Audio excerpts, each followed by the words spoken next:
Hi guys, अस्सलाम वालेकुम। ये पिक्चर में आप वकास को देख रहे होंगे। आपने अभी तक वकास के पिक्चर को बहुत सारे टिकटॉकर्स, यूट्यूबर्स उनके कंटेंट में, व्लॉग में देखा होगा। अभी तक आपने वकास के बारे में जितनी भी स्टोरीज सुनी है, जितनी भी टिकटॉकर्स ने उसके ऊपर स्टोरीज बनाई हैं, वो सब की सब झूठ थी, सब की सब गलत थी। उसमें कोई हकीकत नहीं थी, कोई सच्चाई नहीं थी। ये सब इन्फ्लुएंसर्स ने, सब टिकटॉकर ने सिर्फ और सिर्फ for the sake of views उन्होंने स्टोरीज बना बना के टिकटॉक पे डाल दी। किसी ने आपको सच नहीं बताया। बेसिकली आप बिलोंग फ्रॉम मुल्तान, मैं खुद मुल्तान से बिलोंग करता हूँ और वकास भी मुल्तान से बिलोंग करता था। मॉडल टाउन में उसके प्रॉपर्टी का बिजनेस था। तो मैंने कंप्लीट उसकी इन्फॉर्मेशन ली और इन्फॉर्मेशन लेने के बाद सोचा कि आप लोगों को बताऊं, क्योंकि आप में से बहुत सारे लोग इसकी फैमिली के बारे में बहुत गलत बातें आप लोगों ने सुनी होगी।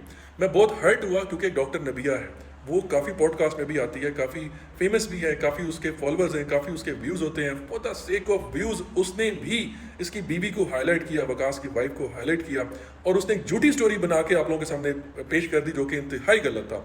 मैं समझता हूँ कि जब आपके फॉलोअर्स बन जाते हैं, जब आप एक इन्फ्लुएंसर बन जाते हैं, तो आपको चाहिए कि आप आवाम को सच बताएं, ना कि उनसे झूठ बोलें। बहुत सारे, बल्कि तमाम टिकटॉकर्स ने सिर्फ झूठी स्टोरीज बनाई व्यूज़ के खातिर, लेकिन हकीकत इसके बरअक्स है। सब लोगों ने कहा कि वकास की वाइफ ने उसको प्रेशराइज किया हुआ था, वकास की वाइफ ने उसको टॉर्चर किया हुआ था कि मैंने घर में नहीं रहना, मुझे सेपरेट करो, जबकि उसकी वाइफ का इससे कुछ लेना देना ही नहीं था। वकास बेचारा इस दुनिया से चला गया, उसकी फैमिली और उसकी वाइफ को इन टिकटॉकर्स ने बदनाम करके रख दिया। मैं तो रिक्वेस्ट करूंगा वकास की फैमिली से कि वो इन तमाम इन्फ्लुएंसर, स्पेशली डॉक्टर नबिया, इन सब के अगेंस्ट एक्शन ले कि इन लोगों ने without any research and information Waqas के ऊपर झूठी स्टोरीज क्यों इन्होंने बनाई।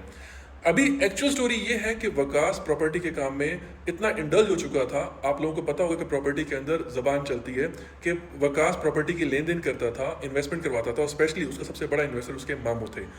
अभी रिसेंटली वकास ने किया स्पोर्टेज बाय की थी, 20 लाख उसे दिए थे और बाकी पेमेंट उसको देनी थी। इसी तरह उसने अपने मामू के 4 से 5 करोड़ रुपए प्रॉपर्टी में इन्वेस्ट करवाए थे, जो कि प्रॉपर्टी डी वैल्यू हो गई थी और प्रॉपर्टी की वैल्यू बढ़ नहीं रही थी, वो प्रॉपर्टी सेल नहीं हो रही थी। उसके मामू अगेन एंड अगेन अपने पैसों का तकाजा कर रहे थे। इसी तरह और बहुत सारे इन्वेस्टर थे जिन्होंने वकास पे ट्रस्ट करके प्रॉपर्टी में इन्वेस्ट किया था। अब वकास के लास्ट स्टेज में इतने बुरे हालात चल रहे थे कि वकास अपने घर की फाइल लेकर अपने दोस्तों के दरमियान घूम रहा था कि यार प्लीज मेरे घर की फाइल रख के मुझे सिर्फ 1 करोड़ रुपए दे दो, मैंने कुछ लोगों के लेन देन करने हैं, आफ्टर अ मंथ मेरे से 1 करोड़ 20 लाख वापस ले लेना। और उसकी फाइल कोई नहीं ले रहा था, लोग उस पर ट्रस्ट नहीं कर रहे थे, वो प्रॉपर्टी में बुरी तरह फंस चुका था। या स्पॉटेज उसने जिससे परचेज की थी वो उससे पैसे डिमांड कर रहा था, वो बुरी तरह से पैसों की दलदल में फंस चुका था, जिससे वो निकलना चाह रहा था, लेकिन उसे कोई रास्ता समझ में नहीं आया। इसीलिए उसने इतना एक्सट्रीम स्टेप उठाया कि उसने अपनी जिंदगी का खात्मा कर लिया। और जहां तक वकास की वाइफ की बात रही, वो एक इनोसेंट लेडी है और वो एक बेबी एक्सपेक्ट कर रही है।